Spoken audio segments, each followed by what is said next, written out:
make something of this video and just put it up for you guys. So. I hope I look okay. Hey, what's up everyone? It's January, it's the year 2021, woohoo! So I'm gonna make this video. Thanks for joining. We'll upgrade as we go, do our thing. Stick with it, Going for a bit of an adventure here. Show you where I'm off to. Yeah, over there's a community center. By the time, in a couple years' time, there might not be any of that here. It might all be condos. But who knows? Maybe I'll have one of those condos. We'll come back. We'll be in the same spot. It's a bit chilly. Taking a walk.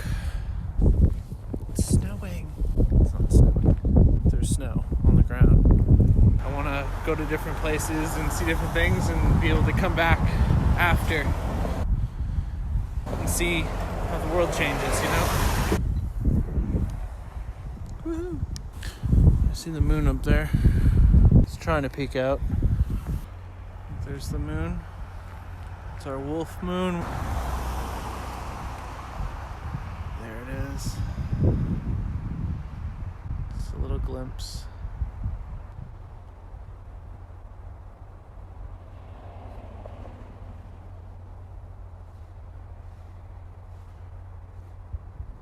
Just wanted to catch a shot with me in the moon. And do a tarot card reading for you guys. And hopefully there might be a message in there for you. There's messages for us in the world sometimes. We just gotta look around and see them and be open to receiving. We're gonna try something new today. And I'm gonna do a general reading for you, just because we're coming out of a full moon.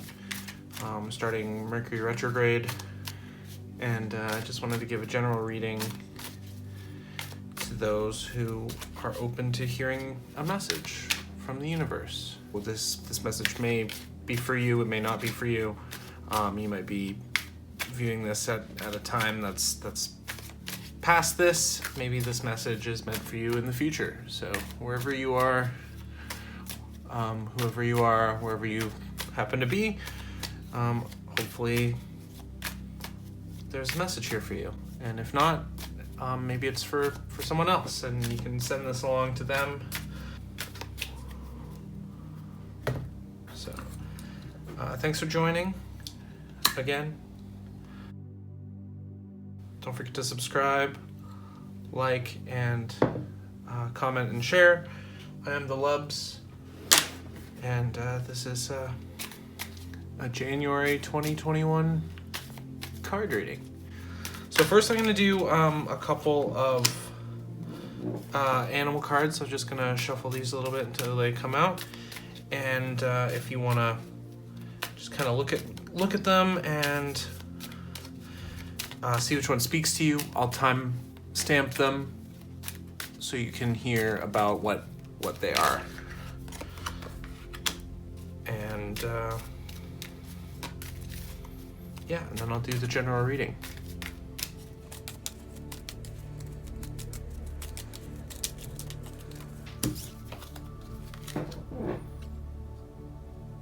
Okay, just give a little pause on those.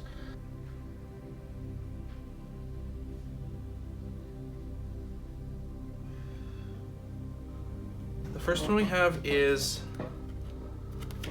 the rabbit. The rabbit, its symbolism is power, abundance, heroism, seasons, and the cycle of life. So in the Chinese zodiac, the rabbit is the most propitious sign. Those born under the rabbit are thought to have considerable power. In many cultures, the rabbit is a lunar creature with feminine energies whose outline can be seen in the face of the full moon. So that's the hare. So if you pick the hare, yeah, it's a good time. Full moon. Good job, guys. So this is the pelican. Symbolism: wisdom, focus, self-sacrifice, and nurture. So one story of the pelican relates that the bird pierced her breast with her beak in order to feed her babies with her blood. In Christianity, this trait of self-sacrifice is likened to that of Christ's. Pelicans partially digest their food and regurgitate it for their young. embodying the symbolism of nurture. Their huge beaks can hold large amounts of fish, symbolizing holding and imparting large amounts of wisdom. In ancient Egypt, pelicans were depicted on the wall of tombs as protectors. They were also sacred in Judaism. So that's the pelican.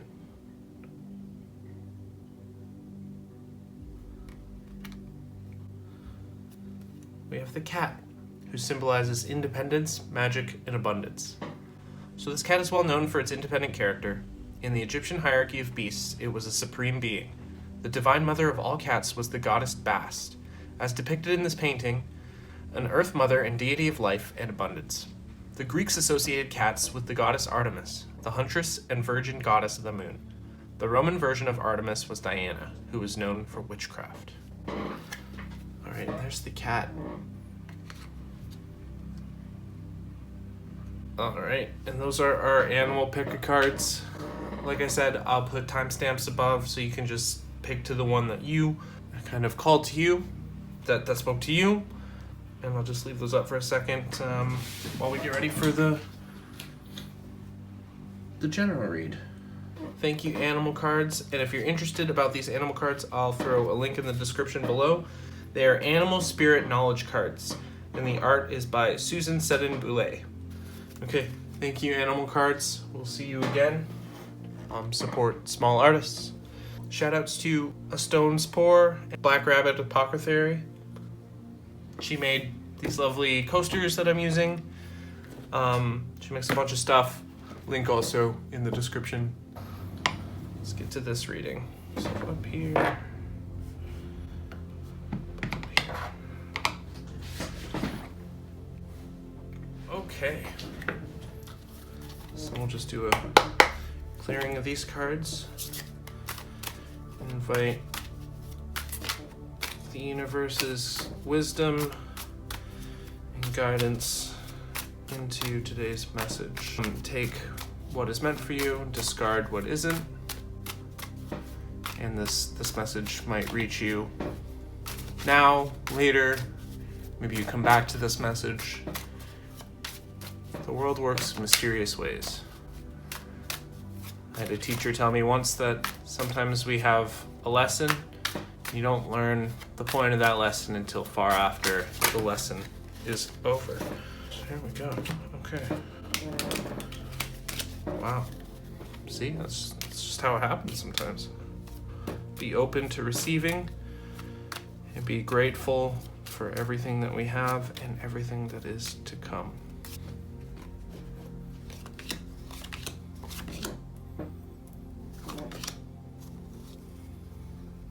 So, do it this way.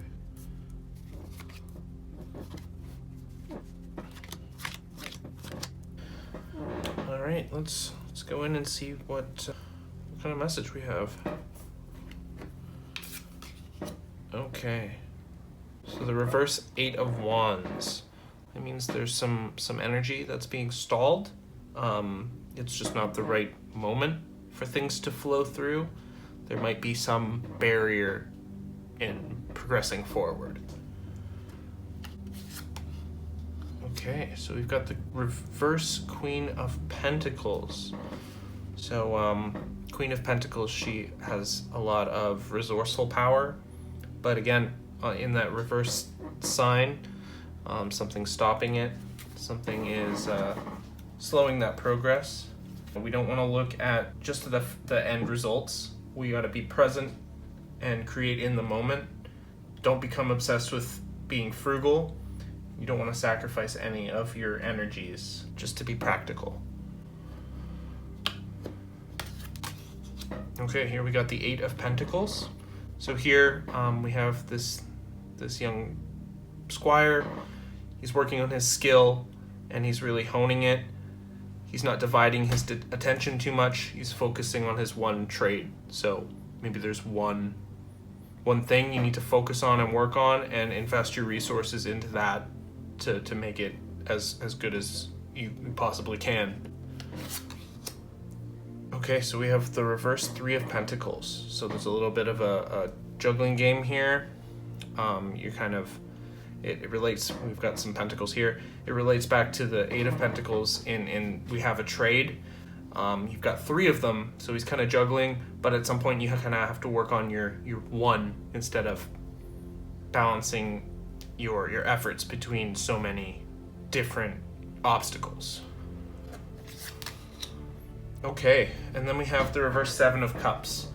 So there's a lot of possibility, lots of potential, but it's just choosing which one and not getting lost in the fantasy of the choice, because reality is going to hit hard and you can't have all these dreams, so you kind of have to choose which one you go for. Okay, and then I think I want to come to these ones, because these ones are going to kind of expand on these cards, and then we can go forward, and this will give us a little secondary message. That's what I'm feeling. Okay, so here we've got the reverse 8 of Cups. So the reverse 8 of Cups is kind of starting off on a journey, but kind of being like unaware of where that journey is going to take. So an unsure step forward, but that's okay. Okay, and then we have the Fool here. So the Fool energy is 0. The Fool kind of have to take him with a grain of salt, because at one point you can be too serious and another time you can be too silly. The Fool really says, you know, to watch what you're doing. You know, be careful, but also be playful. You know, take that leap of faith. You might have to make some choices that you wouldn't normally have made before. You know, prepare to meet challenges and be confident. You're at a crossroads and you're not really sure where you're gonna go. So that's kind of cool. Okay, and then we have reverse strength here. So reverse strength is kind of warning you not to have a bark bigger than your bite. So don't let your strength or baser desires control you. Don't deny your own power, but also you have to be strong in the right way and show your integrity through that strength. Okay, so we have the reverse Lovers. So this is really, you know, honoring the muse, but not letting it control you. So allowing for the connection to flow between, you know, maybe it's yourself, maybe it's a partner, maybe it's some other, but allowing that flow to occur, but not letting it take over or control you. Okay, so we've got the Tower.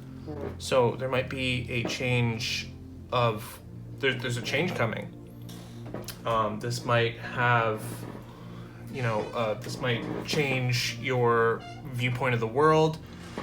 Like this guy's falling out of the tower and the tower is getting knocked over. That's because it's the end of that cycle. It's the end of that paradigm. And the Tower says that the change is coming and you have to be ready for that change. Let's see, what else? So the shattering of a belief system, unexpected turn of events, life being overturned. You know, knowing that there is truth and the truth is good, and you know, we're coming out of a time where there's a lot of misinformation around. So to really know what's true and be confident in that truth. And then we have one more here, and this is reverse Temperance. I think reverse Temperance wants to be. We're just gonna put reverse Temperance right here. So reverse Temperance is telling us to be aware of intemperance and extremes in behavior. So not letting those mood swings get to you. I know we've been inside a whole lot, but really just like locking it down and keeping an inventory of how we're feeling and what we're going through, and not letting that overwhelm us. Okay, and then we've got these 4 down here that kind of might give us, I think they have a little bit of direction going forward, kind of like a prologue, beginning, middle, and end sort of thing. So the first one we drew is the reverse Hanging Man. So the reverse Hanging Man, he's hanging upside down. Sometimes we're gonna struggle, but in that struggle, sometimes it's best to be still and to just go with things and know that there's a solution on the way. So really being aware of what's going on and knowing when to rest and when it's just, we're just expelling unnecessary energy. Okay, so we've got the 7 of Swords here. So this is kind of a call on our character. just to be really steady in who we are and not to sacrifice our integrity. This might indicate theft at some point, or being taken from or taking from someone. So just be aware of that. Okay, so we've got 13, the death card. So I know death's a little bit scary sometimes, but death is a natural part of life. It's the end of a cycle, so we can begin anew. So yeah, death signifies the end of a cycle or the end of something. It says spiritual growth brings pain. All things must die in order for transformation to come. You know, the loss hurts, but it's important to mourn in a healthy way and prepare for what's coming next, because we have to make room for all those good things that are coming our way. And then last but not least, we have the Emperor, which is great energy, number 4 energy. So the Emperor, he's powerful. He's got, you know, the zodiac behind him. He's got creative energy behind him, healthy, stable, creating an environment that allows you to work effectively, seeking order in your life, appreciating the rules of society, everything that goes into having strong, stable, civil life. And yeah, this is our spread for today.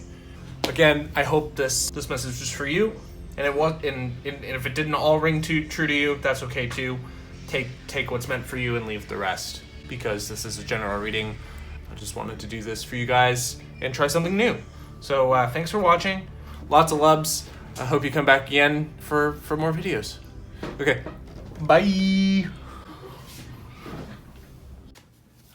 know, Mercury's in Gatorade. Lots of loves.